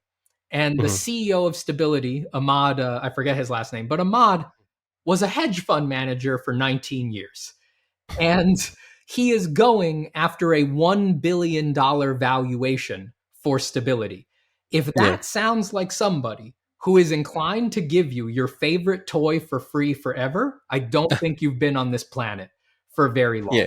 And I just want to continue to point out that if he's going for $1 billion valuation, that means he's going to bring on investors. That's what that will produce. And investors who give huge amounts of money usually wind up on the board of directors. So even if you're delusional enough to think that Ahmad is doing this for the love of art when he's been a hedge fund manager for 19 years, you think every investor he brings on the board of directors wants to give you your favorite toy for free. And God help you if he does an IPO and becomes a publicly traded company, because then he will have a fiduciary that is legal responsibility to always be increasing shareholder value, which is a little bit of a hard sell when you give your product away for free. And the rejoinder there is that people say, well, I already have it. I downloaded Stable Diffusion version 1.2. It's sitting on my computer and I can run it offline. And it's like, well, if you want to use the old model forever, but people are ignoring that it costs $600,000 to train Stable Diffusion V1 point whatever it's on. So you can have this old version now, but if you want to keep up and you want to keep stealing Simon Stalenhag's style or whatever, you're going to want to update the training set. And unfortunately, the way the models are currently designed, from my understanding, I'm not a machine learning guy, but from my understanding, if you want to update the data set, you need to retrain it again for $600,000. So it may be sitting on your computer, the old version, but to improve it, you can change weights, you can turn dials. But if you want to retrain it on an updated data set, it is restrictive, which will keep you completely linked to the progress and what you yourself claim are benevolent releases from these companies that are for profit. So from my reading of that, again, that environment, that system, you basically have to wish for a fairy tale land where these people want you to have this for free so that you can make your anime or whatever it is. It's just, dog, it's not going to go down that way. The fucking anime stuff that I've been seeing recently, like the giant tittied fucking women, and oh my God, Twitter's just losing its mind at this moment. But it's like this whole... The funniest part for me is the people who didn't care before, but as soon as they saw I could do boobies, they're like, now I really care. I'm like, oh my God, these are our warriors in this battle. Yeah. No, it was one of the things. I think it was Lizette. It was one of the former art directors at Double Fine, and she had posted, "Men, we're going to give you this incredible AI technology that can vastly improve, function and blue sky ideation and stuff like that." And then it's like also men, and it's like the anime titty pictures. It's like it's like the two ends of the scale are crazy, and like the AI itself, it's one of these things you talk about, like for profit. I mean, there was the whole article recently about, I think it was even last year, where the AI engineer, the machine learning engineer who left Google, had talked about the AI that's at Google had become sentient, and how he had reported on that and how that was dangerous. And even Elon Musk, I've seen him in some podcasts, especially with Joe Rogan, where he's talked extensively about his, upset ideas that, AI is going too fast and that it should be slowed down, and that, he's talked to people for a long time about, it really should have regulations and things put in place where people just can't go crazy with it. There's a certain ethical part of it that has to be implemented in a company. And he has talked extensively about it, but people just won't listen to him because they want to be, the first to market with this new crazy toy that can make them billionaires. And the problem that he pointed out there seems to be that there's a big gap in the middle where most people don't believe they're good. Most people don't understand. Okay, first off, almost nobody has even heard of them. Right? Like even with like our world is very insular, we're all nerds, we're up on this stuff. We love technology, things like that. So we're inclined to know, but let's be serious here. On the global scale, most human beings have not caught on that art making AIs or really any kind of AI is really going through anything. So there's those people at one end of the spectrum. There's a gap in the middle where then most people who do know see that they're very good, and then the people who program them and who work on them are extremely incentivized to, like you said, they want to be the first to market. They see how good it is, and because they know it's good, they're like, there's a lot of money to be made here and things like that. So they are inclined to rush headlong into it. And what we're getting here, sorry about that. What we're getting here is it's like they're trying to sneak it in under the wire, right? It's like they want to, at least that's what it seems something like Stable did, right? Putting out this product open source with a huge trawl data set that they didn't ask anyone's permission to use, right? It's like it wasn't on anyone's radar. And they're like, once we put it out there, they can't stop us. And they have every incentive to do that because off of the sheer news, they have $1 billion valuation. So they're trying to get it in under the wire before people in general have realized like, oh my God, they're actually better than you'd think. They're actually quite good at doing these things. That's just not on enough people's radar. So I think that the gap in the middle between the understanding of them, between people who know nothing and the people who get what they do, is what is allowing these ethical sneaks, these shoving it in under the wire and just kind of like, putting it out there without really any oversight. Because like I said, even most artists, they don't know what's going on. They're not aware about what's going on. And they maybe haven't looked at a lot of AI art and seen just how good it can do at a lot of stuff, Yeah, I mean, we laugh about the big titted anime girls, but like some of the paintings I've seen, as ludicrous as they are done well enough. Like the faces are generally quite done well. They have clothing, the cloth. It looks like I've seen people obviously, because I obviously love that kind of art where people do more anime style stuff, and I've just finished watching Edgerunners on Netflix and loved all that. And the guys who obviously developed that, the studio in Japan, love that kind of stuff. So I do appreciate those artists who make that other kind of, like even Rake, like the guy you probably know as well, like who makes that kind of stuff. Yeah. So like, he obviously, that's part of his daily thing is he makes stuff like that. So, but then, when you look at the AI stuff, it is like, that is pretty close to what he's doing now. Like, it's not even like, I mean, the hands, sure, they're still a little flay in what they're doing and other bits and pieces, but 90%. I'm not sure the people who are in the market for big tittied anime girls are really looking at the hands. I think they that slide. I think they'd be willing to let that slide. Yeah. Fair point. But like, you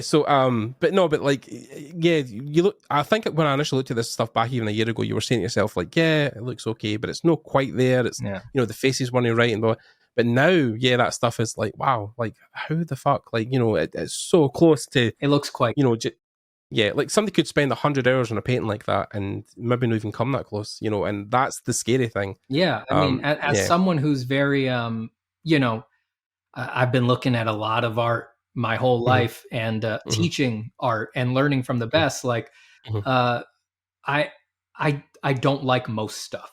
I think most stuff is bad. I don't know how to put it nicely. Right. It's just like, it's your taste. It's just my taste. It's just, I have pretty, I've seen enough where it's like a picture has to be really good for me to think it's good. As your skill level also evolves, that will change. Yeah. So as someone in that position, I hate to tell people, but it's like they're pretty goddamn good. They're pretty goddamn good. And whatever the problems are, the real issue is that they're pretty goddamn good in 20 seconds. That's a real problem. That's a real problem. Like 20 seconds versus 20 hours painting something. And it's giving you that 4 level. In 20 seconds. It's not giving you 1. It's giving you choices. It's giving you options in 20 seconds. So you can maybe paint 4 thumbnails in 20 seconds if you spent 5 seconds per thumbnail, but like you couldn't do it to that level, and it's only gonna get better. It's not gonna get worse. So where we'll be in a year from now is a scary prospect. But I digress. I don't want to talk about AI forever because I think I know. Because it is becoming an all-encompassing part of our industry, and I kind of hate that just now that there's a whole thing going on about it. But just before we wrap up, and I think in the last segment, what we really should talk about is your drawing course, which is just launched. I think a couple of weeks ago, month ago, something like that. I guess it's been 2 months now. Like going over 2 months. I launched it back in the middle of July. It was like July 15th or something like that. For someone who's done Meds Maps and has seen your random appearances in the forest dressed up to the random encounters, I thought which were great. Your advert for launching it, I think, also was brilliant. I think it was a great. I think what I loved about, again, going back to James Douglas, our buddy in NY, when he first got in the scene, he'd done a couple of the things where he had pulled his background of doing cool skits and off comedy stuff, and I'd mixed that with the art stuff, and I actually thought if he'd continued on that path, he would have had his own almost Jazza style channel, where people would have came for the fun and laughs and art, and not just the art. But now it's obviously he's very art focused. But why was this a thing that you thought you wanted to dive into? I know at one point, like you said, teaching just became a thing, but the whole course, was that just something was that almost something even that Ahmed was inspiring at a sense when he was building Meds Map? Was that part of a conversation where you were trying to think of how your own way to do that, or was that something you had way before? Ahmed was definitely a big inspiration. After he put his out, he specifically told me that I should consider doing one, that I should do one. And I always take Meds advice seriously. We've always sort of we have a relationship where it's like, I'll try something, I'll tell him you should try this, he'll try something, you should try this, and we basically always do it. We always try the thing the other one's doing. But so he was definitely a direct inspiration, but it landed on me. If the environment hadn't already been there, he would have told me to, and I would have been like, nah, I would have been like, oh, maybe. But there had already been some stuff coming up from my teaching experience where I saw it was a good idea. And then that's why when he told me, basically that day, I started working on it. Right. So first off, I got into teaching not because I thought it was time or I wanted a separate income stream or something like that. They wound up doing that. But the real reason that I did it was because people started asking me to teach. It was a natural product. So I just started getting with some regularity, like 2 to 3 messages, DMs a week of people saying, teach me how to draw like you. So once I was getting those with great regularity and they were specific, they were in this kind of way for this kind of thing. I was like, I guess I should probably start teaching because there's clearly, I didn't need to make a market for it. The market's kind of demand's already there. Yeah. So at that point, and this was a while ago, but that's when I started doing my first one-on-one mentorship students. So I would just onboard one person at a time and I'd do calls with them one-on-one. That was how I began teaching. And then still the demand started increasing and the mentorships were going well. People were really liking them and getting a lot of value out of them. So then I started, when my first college teaching opportunity came up at a art center, I was like, it's a good idea. I know how to do this. I have some experience one-on-one. Let's do it in a classroom. Then once I found that I liked the classroom, I did a digital version of that. I started doing my workshops, which are, they aligned with the pandemic a bit, but over Zoom, we just run it like a regular classroom.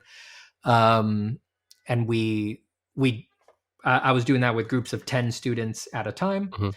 And I always included the like mental stuff in there. Like my people really come to me, it seems, for like the willingness to tackle not just like, let's do these pieces in your portfolio, let me draw over your Mhm. stuff, but then also like, oh, what's hurting your heart? Like what's really driving you crazy and things like that. And Yeah. bringing in the mental stuff and being open to that. Mhm. So all of that was great for that. But Mhm. with the experience I had teaching in all of those ways, Mhm. I found that it was actually difficult at the level that I wanted to do it to teach Mhm. the technical knowledge in that context. I could always Right. do diagrams. Um, I could always do talking, explaining through something. But with Mhm. when somebody asked me like, show me how to render a sphere, I always had to Mhm. be like, it would take 2 hours. Like, are you going to Right. watch me do that on this phone call for 2 hours? And Right. then is that going to be the only thing we do? And then it's gone. Right. So Yeah. Yeah. once I realized there was that gap, that put the seed in my head that I was like, I'm actually surprised to find for the technical stuff, I do really believe pre recorded content, edited, Mhm. controlled, actually is the best teaching method. Yeah. I still think one-on-one or group setting is best for the mental stuff, is best Mhm. for goal setting, is best for designing portfolios. But for Mhm. the actual nitty-gritty drawing technical knowledge, um, pre-recorded content actually is the way to go. Mhm. And I just found that, like I said, because I kept finding it very difficult to get around to it in all of the other Mhm. contexts. So Yeah. I had that in my head for like a year or two. And I Yeah. played around with it in my head, like, how would I do that? Maybe I just put it all on YouTube, but then how do you, people lose YouTube videos, you know, like people Right. have whole eras of their YouTube that you don't even know are there because you only see the recent stuff, right? So I was like, so Yeah. that Yeah. doesn't seem ideal. But I just kind of brushed it off. And then that's why when Ahmed told me, I made a course, you should make it, it's working well, I was like, that's it. Mhm. That's how you do it. Yeah. So Yep. I made Form from Imagination, which Mhm. is specifically designed to help people gain the confidence to draw out of their head with great verisimilitude, like to Yep. have form, to have structure, to have comfort, Mhm.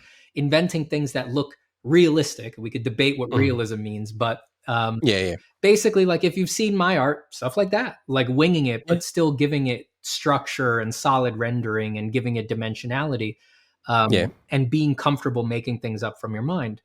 Yep. It's it was a lot of fun to make. I basically took at the beginning of this year, I took basically 6 months off. I went into a hole and only worked on the course for six Right. months straight.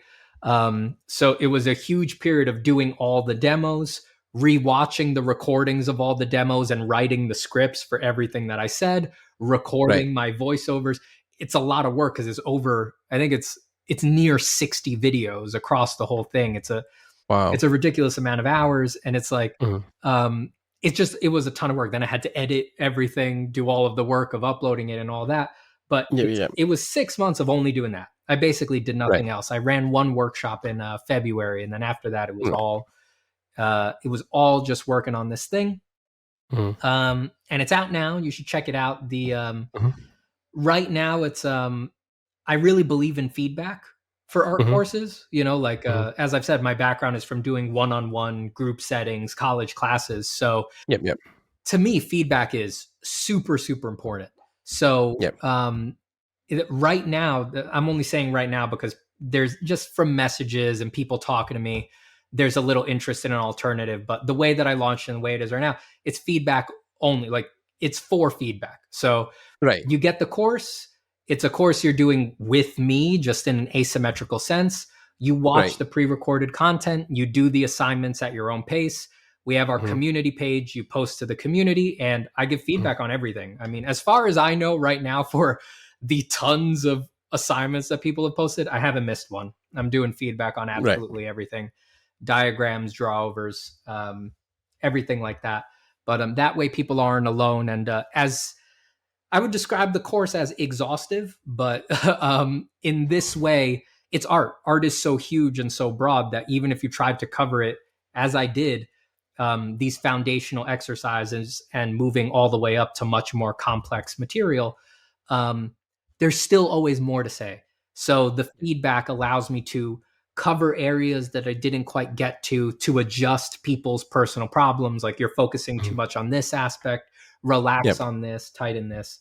And it's been great. I mean, the community that's built up around it is wonderful. The assignments are humbling as well. Like, I worked my ass off on the demos, but I get such a rush every time someone posts something where I'm like, shit, that's better than my demo. They did an excellent job. Like, that's always really exciting. It's super inspiring.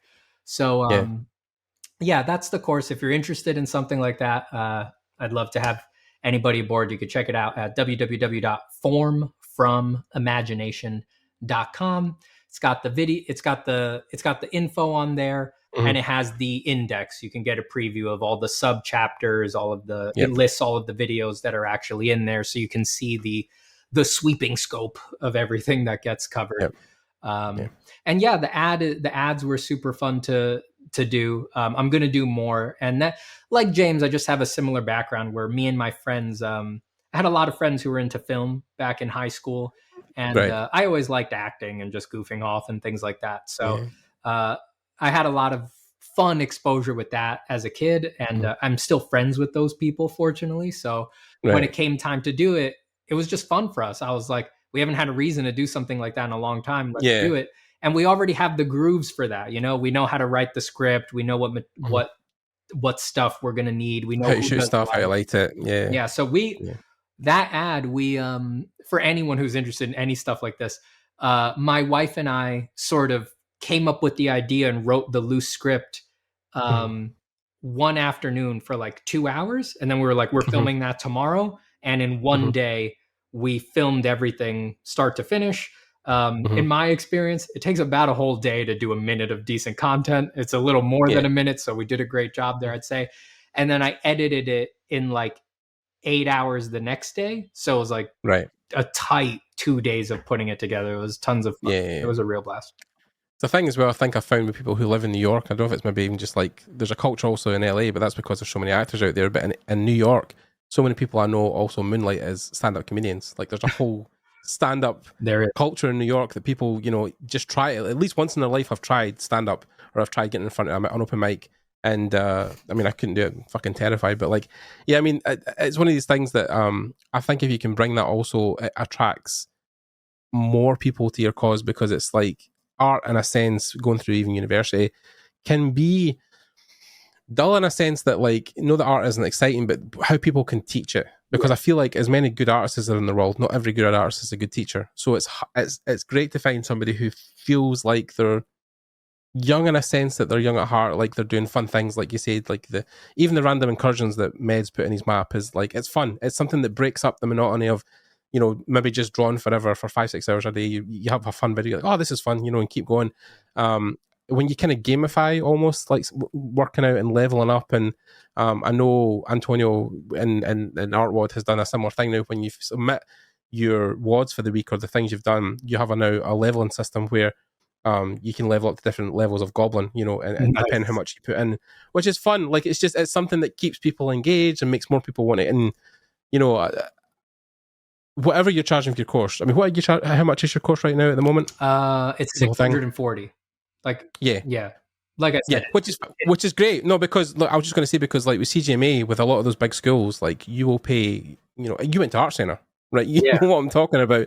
You know, like the money Art Center takes, and it's a great education. You know, the teachers are great, and the institute, and the placement in the studios. But like Gnomon as well, like it's just that some of them were like, it was like $15,000 a term for some places. Like it's crazy money. Yeah, it's absolutely crazy money. It's huge. Yeah, I've seen some people online say like, "Woo, that's steep," and I'm like I mentioned before, I'm like, I think people don't get that it's feedback only. Like it's a feedback course. I give, you're getting my personal time. I give feedback on everything, and actually, I don't know why people are confused, because if you look at the feedback versions of classes on Schoolism or something like that, I'm actually at the bottom of the market for a feedback class. Like a feedback class on Schoolism is $1,000, not $640, if not more. You know, depending on the class and who's teaching it. You know, it's like so I think people just maybe haven't noticed that or something like that. I don't know, but yeah, I mean, it's because it's a feedback course. That's the market for getting feedback for, and it's 100%. Not to mention it's I think the total number of assignments in the course that I asked for is 30. So it's like it's a shit ton of feedback to give. Yeah. It's a lot. You know, I mean, this is the thing. We had this argument with in Antonio's, this again with Artward, because it's similar again to what you're doing, but like he has now upped all his prices and has different tiers now for memberships. But he was initially in Artward 1.0, he was charging €15 a month for his course, which is that's crazy. Yeah, that's like insane. If you're doing any feedback, that's just. But that might as well be poverty wage. I mean, that's not. It's not even minimum wage. Yeah. And people were complaining about €15 a month, and I was like, how? Well, it's easy to complain on the internet. That's why. No, of course, no, I understand. Yeah. But like, yeah, it wasn't one-to-one feedback. It was more just like people who also helped him slightly could give like slight, just like this looks good, this doesn't look good. Yeah. Now he has a tier like if you want his time. Yeah, like I think it's closer to €100 a month. But then even then, it's like it's still cheap in regards to, you know, because even when he upped that, people were like, oh, €100 a month. I'm like, yeah, but you're getting one-on-one feedback from industry professionals. Yeah. Like that's always going to be steep. Like I said, because people have, you know, I've gotten messages from people, you know, basically asking for some other option. So I'm considering releasing a non-feedback version that people can get if they're like, well, again, I think feedback is so important. So I'm actually a little loath to release a non-feedback version because I think it's so important to actually getting better. But if people really want it, it's like I'm thinking about putting a version out there for the people who seem to, you know, they're just like they really want the material, but they're really not super interested in getting the feedback. But anything where you're going to have the instructor, whether it's asymmetrical or not, right? Whether it's real time or they do it on their own time, anything where an instructor has to sit and review your work and fix it, it's like, it's going to be a lot. There's no way around it. I mean, you need to, it's just, it takes so much time. There's single assignments in the course where regularly when people post it, because of the nature of the assignment, each feedback I give on it takes me 2 to 3 hours because I have to draw over the thing completely. And it's not a rote exercise for any of the assignments where I have to, and there's several of these, I ask the students, do something creative. Don't do one that looks like what other people are posting. Do a different thing. Right. When I ask that screws up the feedback pipeline because I'm doing that because I think it's essential, right? But then I don't get to do the same notes on every piece of feedback, which really smooths it out. Everybody does a different thing. So I have to do completely novel notes and drawovers on everybody's stuff. It takes a long time. So yeah, it's going to be expensive. It's the eternal struggle of artists trying to justify their time and money. I think it's something we'll probably never escape, but yeah, God damn it. But yeah, so I mean, for those guys who are listening at this point, and I definitely will even just put them in the show description notes so people can see it just off the bat, but I'll include all of Stephen's links down below, all his socials, and of course the course and every part of that. If you guys are interested, you can check it down below, click on the links, and just check out Stephen's work. He's one of the, I think, the Da Vinci's of our time. I think, given the complexity and level of his illustration skills, I think, man, your stuff is, you know, and like I said, you've been one of the most requested people we've had in the last 6 months because I was surprised to hear that. That's interesting. I mean, people always get this thing where they're like, it's an artist thing, right? Because you're so self-deprecating. You're like, people like what I do. They like my work. Yeah, you really like me. You know what I mean? Like, it's one of these things where you get caught up in thinking, why could, but you're good at what you do, man. You know, you've got a history.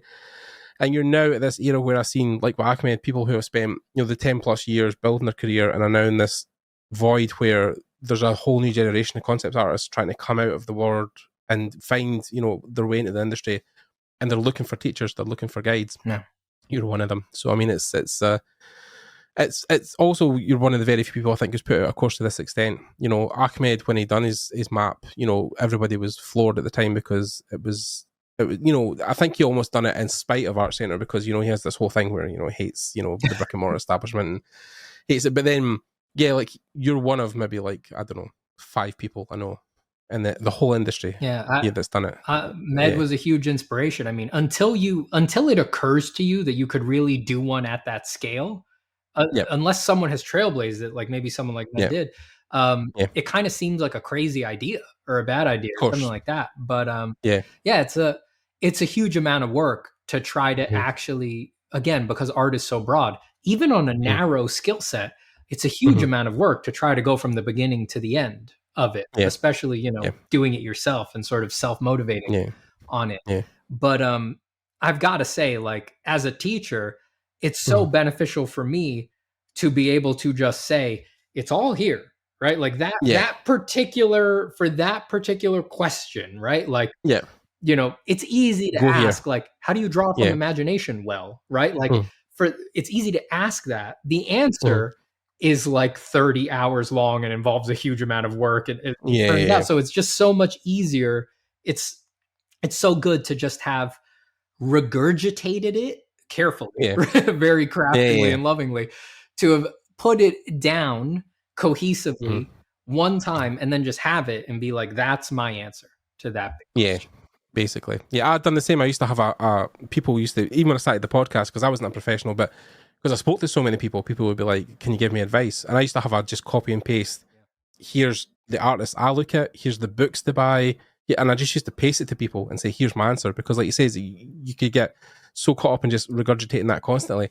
But then it's funny how you'll think of the course as well, because if you put it down to time, you say you spent 6 months doing that, not even including maybe the shoot for the video, that's like $100 a month for working on that. Because you're saying 600 for the course, but then like if you put that into 6 months, I mean, for 6 months worth of work, you couldn't live off $100 a month in New York. Oh yeah, just to be, the thing about justifying how much you're charging for anything, I don't believe in it. I was happy to just put it out. I picked my price and I was like, I don't fucking care. Like I know what I need, right? Like, I personally feel no need to justify, but just because this is an industry thing and, people may engage these things in the future, right? They may make a course and things like that. I do think it's interesting to talk about the behind the scenes stuff just so that people can learn about it. But one of the most difficult challenges for doing something like this is making the space in your life to do it. It's like, it's not an easy thing. That it's like, it's hard enough to draw it, to record it, to write,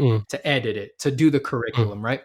But what most people wouldn't think of is you need to have done enough work before it where you're financially solvent to not work for 6 months, which most people are not. I've had to work hard to have enough savings to do that.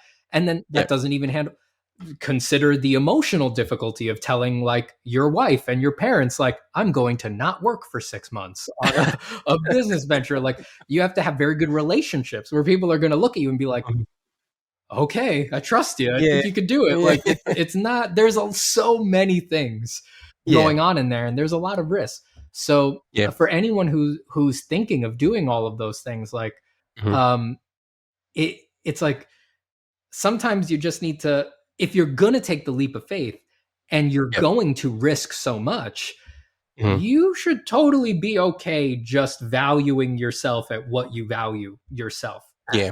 And remember, like, like I said, like, who cares what people say on the internet? Like, to a person, everyone who critiques anything like that, especially prices, they're always anonymous because they know deep down, they're like, well, I might still buy it, and when I'm in there, I don't want them to recognize my name for critiquing the price. Like, it's just the internet. That's how stuff works. It's not a big deal, you know? No, 100%. It's not a big deal. No, and I definitely feel like it's justified. And like I say, is, you know, even if you compare it to your competition, like guys at CGMA Art Center, like, you know, the prices are 2-3 times that, and you know, it's I think it's because I'm also an artist myself, or a creative, you know, in general. And I know for many years when I've done stuff for free and people would belittle people like, yeah, you know, you're doing what you love, you don't have to get paid for it. I'm like, yeah, but I want to live. I need to eat, you know, pay rent and put the lights on, you know, like anybody else, I have to live. So some artists don't need to make money off of it. Let's admit it. There's a lot of people in art who come from secure backgrounds where they're doing it because they didn't need to do something else. So they had the ability to pursue this thing. But some of us, I myself included, like, I don't come from that background. Like, I have nothing's coming to me, you know, like a safety net. Like my mom and dad don't really, there's nothing there. I don't know how else, I don't know how to put it nicely. So generational wealth and everything. I had to, if this was going to work, I had to make it work financially, and I don't. Yeah. It's just like there's no other. I don't have. This is my skill set, you know. So it's like, yeah, I need it to be financially solvent. There's nothing weird about that, you know. Makes 100% sense. Life. Yeah, preaching to the choir, man. Preaching to the choir. So anyway, so a great place to end it. And like I say, is for people who are listening, we'll have all of Stephen's links down below. Make sure you check out his course and all his ArtStation website, everything in between. And yeah, just thanks, Stephen, for coming on and Thank you, talking. Gordon. I hope you found it somewhat interesting or somewhat engaging. I love talking shop. I love talking about all this stuff, even the stuff I'm thinking about. It's still fun to talk about. No, 100%. When I used to work as an engineer, I used to hate talking about work outside of work. But now I'm in one of these industries where, you know, I'm like a nerd like you, like technology, games, movies. When things come out that change, when trailers get released, when companies do new exciting things, I'm always excited to talk about it. And I think it's a great way for people to show their love, because we're all fans at the end of the day. You know, like we do this job, but we all came at it because we love games growing up or movies, whatever. So it's great that we can talk about it with other people. Again, thanks you guys for listening. Again, links down below. Thanks to Stephen for coming on, and we'll see you in the next episode. I hope you guys are all staying safe in the world and again creative, and we'll see you later. Take care, everybody. Bye, guys. Thanks so much for having me.